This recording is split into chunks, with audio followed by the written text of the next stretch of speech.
أول تحرك من إدارة ليفربول اتجاه محمد صلاح بعد أنباء رحيله.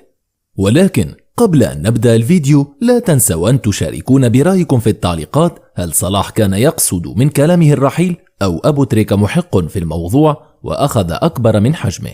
وطبعا كالعادة نبدأ الفيديو بذكر الله والصلاة على رسوله الكريم صلى الله عليه وسلم. السلام عليكم ورحمة الله وبركاته. أهلا بكم متابعينا الكرام، نرجو منكم الاشتراك في القناة من أسفل الفيديو وتفعيل زر الجرس وتحفيزنا بلايك. تسعى إدارة ليفربول الإنجليزي بكل قوة خلال الفترة المقبلة إقناع النجم المصري محمد صلاح بالبقاء مع الفريق، خاصة بعد تصريحاته الغامضة عن مستقبله مع الريدز في الحوار الذي أدلى به لصحيفة الآس الإسبانية حول إمكانية انتقاله إلى الريال أو برشلونة.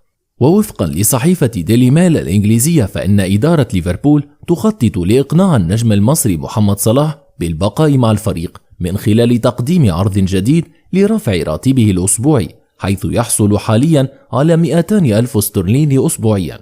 أضافت الصحيفة أن عقد النجم المصري ينتهي مع الريدز في عام 2023 ويعد أحد أصحاب الرواتب المرتفعة داخل الفريق، ولكن ستحاول إدارة النادي زيادة راتبه خلال الفترة المقبلة من أجل إقناعه بالبقاء مع الفريق.